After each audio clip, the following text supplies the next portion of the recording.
Salam sehat dan salam sejahtera bagi kita semua. Terima kasih telah menyempatkan menonton video ini.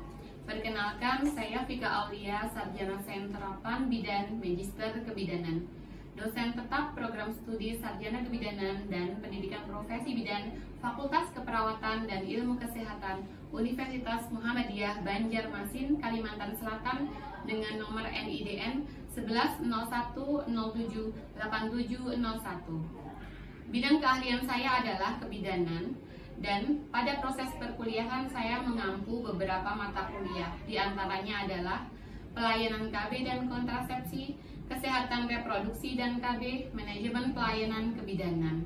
Pada kali ini saya akan menjelaskan mengenai unjuk kerja Tridharma Perguruan Tinggi pada bidang pengajaran pada mata kuliah pelayanan KB dan kontrasepsi. Mata kuliah ini ditujukan kepada mahasiswa sarjana kebidanan dan pendidikan profesi bidan semester 5 dengan kode mata kuliah 22 SKB 5524. Mata kuliah ini berbobot 3 SKS. Mata kuliah ini membahas mengenai perspektif KB dan kontrasepsi, metode kontrasepsi, pengambilan keputusan dalam ber-KB, kelayakan kontrasepsi, pelayanan kontrasepsi pasca aborsi, kontrasepsi darurat, pencatatan dan pelaporan dalam kontrasepsi, serta pendidikan kesehatan berdasarkan nilai-nilai Islam berkemajuan dan optimalisasi komunikasi efektif dalam pelayanan KB dan kontrasepsi.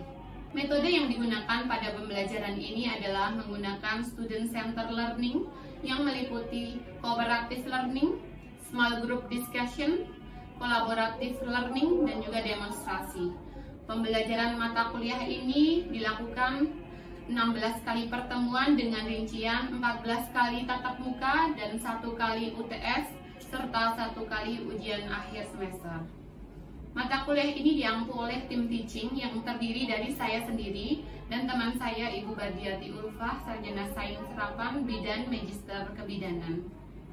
Adapun CPL mata kuliah ini meliputi 4 CPMK yang terdiri dari 7 sub CPMK. Adapun sub CPMK pertama yaitu mahasiswa mampu memaparkan tentang perspektif KB dan kontrasepsi, mahasiswa mampu mendemonstrasikan beberapa metode kontrasepsi, mahasiswa mampu mengemukakan dalam pengambilan keputusan klinis. Yang keempat, mahasiswa mampu mengemukakan kelayakan penggunaan kontrasepsi, mahasiswa mampu menentukan pelayanan kontrasepsi pasca aborsi dan kontrasepsi darurat. Yang selanjutnya, mahasiswa mampu melakukan sistem pencatatan dan pelaporan kontrasepsi. Dan sub CPMK yang ketujuh atau yang terakhir adalah mahasiswa mampu merefleksikan pendidikan kesehatan KB dan pelayanan kontrasepsi berdasarkan nilai-nilai Islam berkemajuan dengan optimalisasi komunikasi efektif. Dalam proses pembelajaran ini, saya menggunakan metode delivery, interaction, dan assessment. Delivery saya lakukan dengan menyediakan RPS dan materi pembelajaran yang dapat diunduh dari e-learning FKIK. Interaction dalam mata kuliah ini melibatkan komunikasi banyak arah antara dosen dan mahasiswa melalui diskusi, tanya jawab, kolaborasi, bimbingan praktik laboratorium, dan praktik lapangan. Assessment, penilaian dilakukan dengan menggunakan pembobotan penilaian yang sesuai dengan besarnya persentase penilaian terhadap setiap capaian sub CPMK yang besarnya proporsional dengan tingkat kesulitan pencapaian sub CPMK tersebut dan totalnya 100%, yang meliputi tugas individu, tugas kelompok, aktivitas partisipatif, proyek, UTS, UAS, serta ujian OSCE. Referensi yang saya gunakan dalam mata kuliah ini berupa ada buku referensi dan juga jurnal karya saya sendiri, dan juga beberapa buku referensi dan jurnal karya ahli lainnya, dan juga jurnal bereputasi yang memiliki kebaharuan agar mahasiswa mampu mengikuti perkembangan ilmu pengetahuan dan teknologi masa kini. Kemudian saya akan menampilkan video pembelajaran mata kuliah KB dan pelayanan kontrasepsi pada pertemuan ke-7 mengenai kontrasepsi non-hormonal.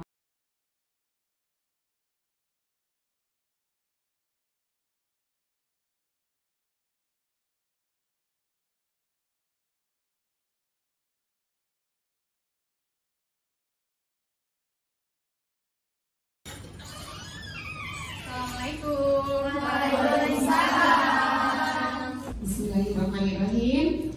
Assalamualaikum warahmatullahi wabarakatuh. Waalaikumsalam warahmatullahi wabarakatuh.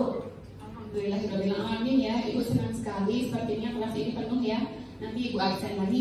Hari ini kita akan melanjutkan pertemuan yang minggu semalam ya, dengan topik yang berbeda tentunya sesuai dengan rencana pembelajaran yang sudah Bu Hantian unduh dari e-learning ya. Tetapi sebelumnya kita ini dulu ya, berdoa terlebih dahulu. Saya kok nggak melihat ketua kelasnya. Oh itu, Nur Inayah. Silahkan dipimpin berdoa dulu Kak, sebelum kita memulai perkuliahan kita pada pagi menjelang siang ini. Silahkan Kak Nur Inayah. Ya baik, sebelum memulai pelajaran, marilah kita berdoa dimulai.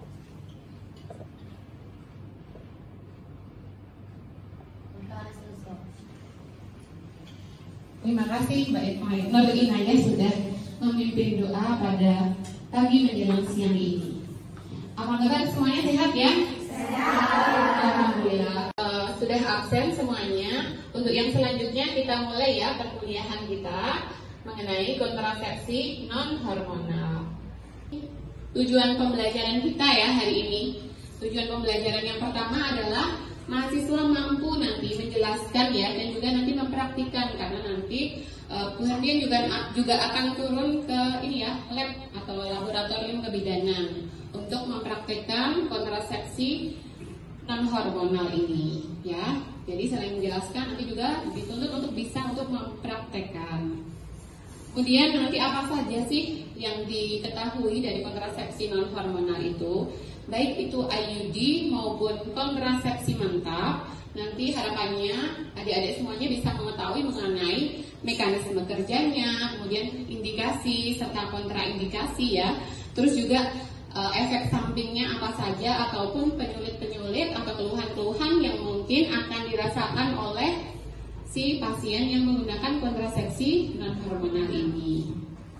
Bisa dipahami ya? Jadi itu adalah tujuan pembelajaran kita hari ini. Baiklah, untuk yang pertama kita mengingat kembali mengenai kajian Islam. Dalam surat An-Nisa ya, ayat 9 itu disebutkan bahwa kita itu hendaklah takut kepada Allah dan juga tidak meninggalkan anak-anak dalam kondisi yang lemah. Maksudnya dari ayat ini, ketika kita hubungkan dengan keluarga berencana adalah ketika kita sudah memutuskan untuk mempunyai anak, kita tidak boleh mengabaikan ya atau meninggalkan mereka dalam kondisi lemah.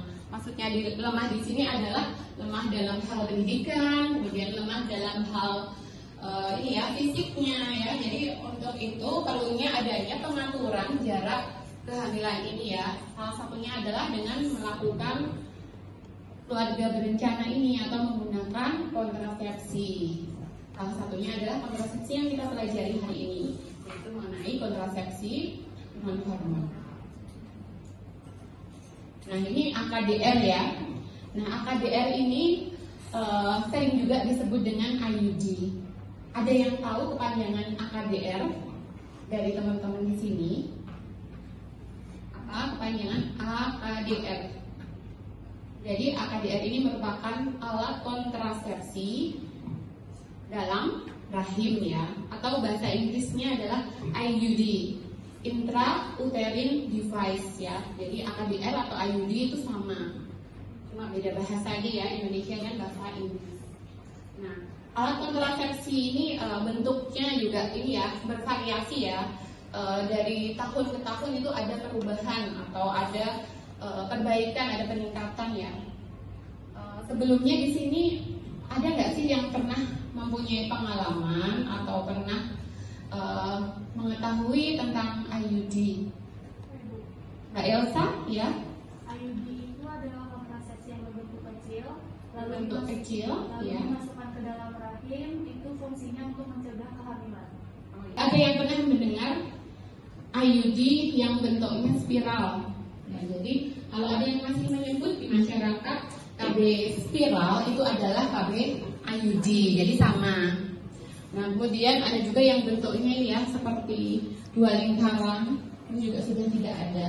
Sekarang yang banyak populer adalah yang bentuk T.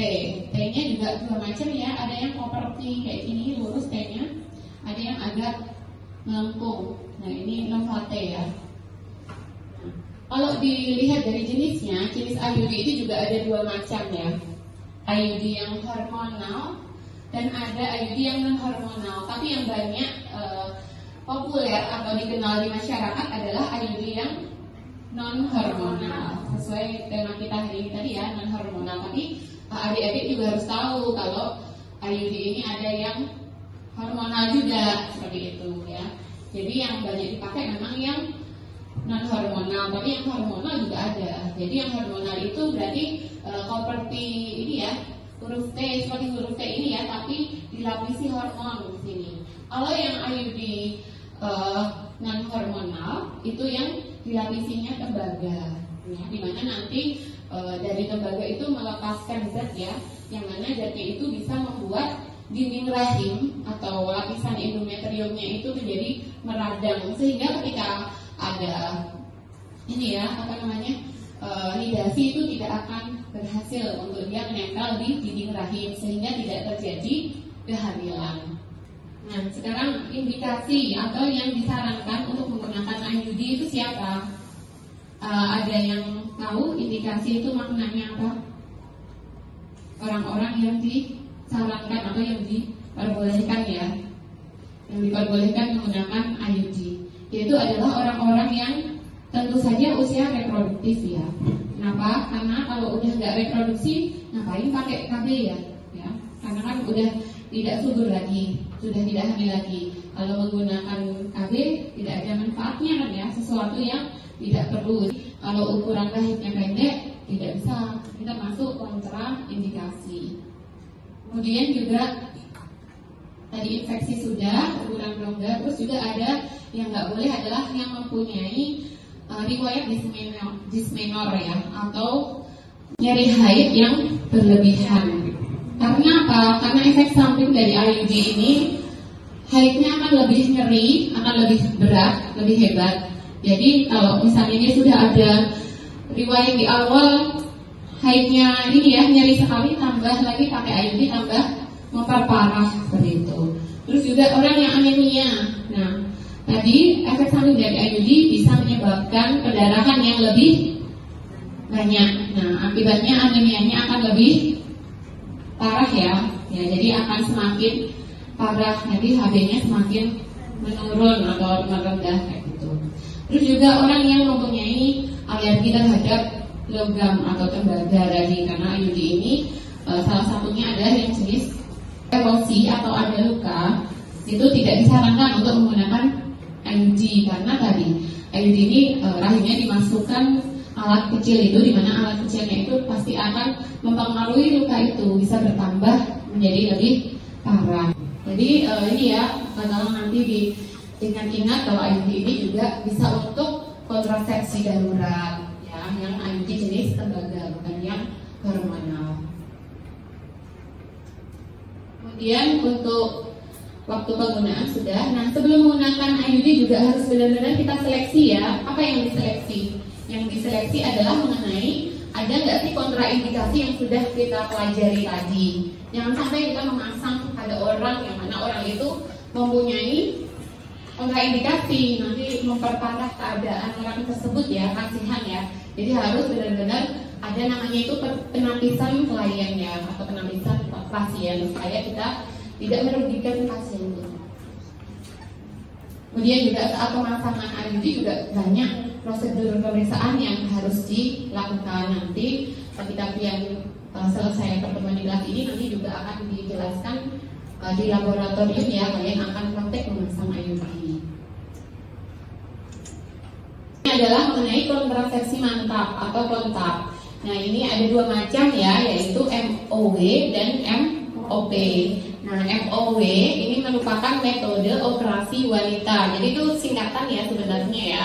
Kalau MOP itu adalah metode operasi pria. Nah, MOW ini juga sering disebut dengan tubektomi. Kenapa tubektomi? Karena bagian tuba falopik yang dilakukan pengikatan ya atau pemotongan. Ya, jadi bisa diikat, bisa dipotong seperti itu.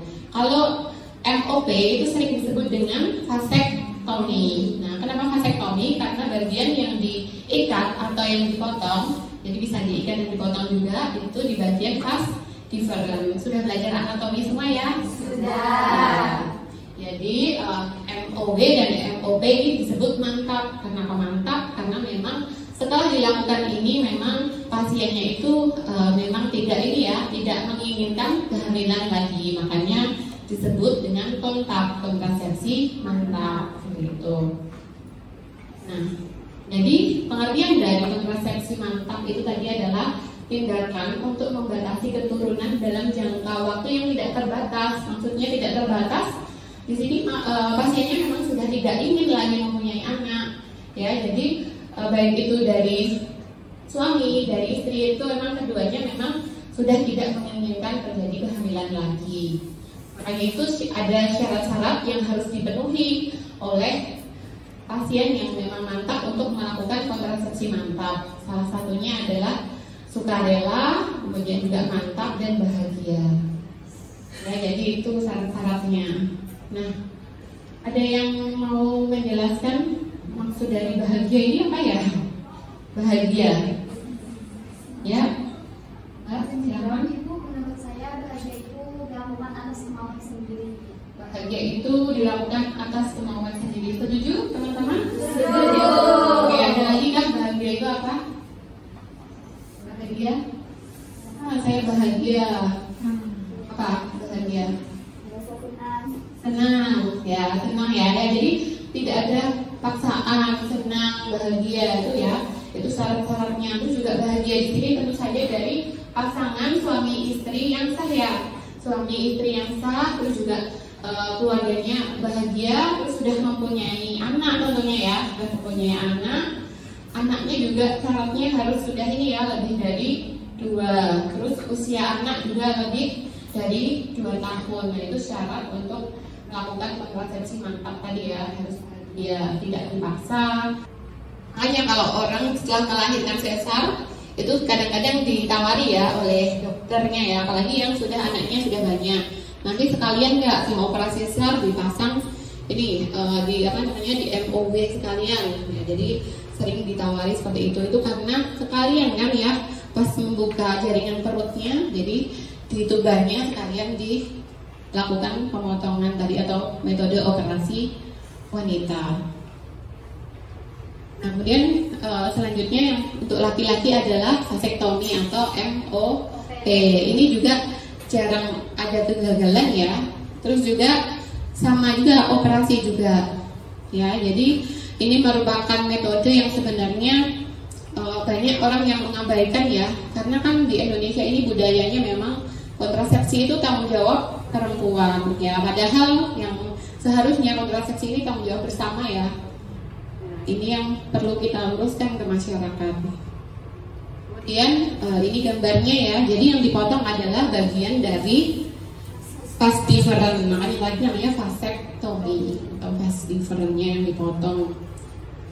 Kemudian ketika vas deferensnya dipotong, di sini juga orang-orang yang mengalami vasektomi ini dia juga tidak akan mengalami gangguan, misalnya menjadi tidak ada ini gairah, itu enggak ya. Jadi itu hanya mitos. Kalau misalnya ada masyarakat yang mengatakan bahwa habis vasektomi sudah tidak ada gairah lagi, ya itu hanya mitos ya, karena ini tidak merubah hormon dari laki-laki tersebut.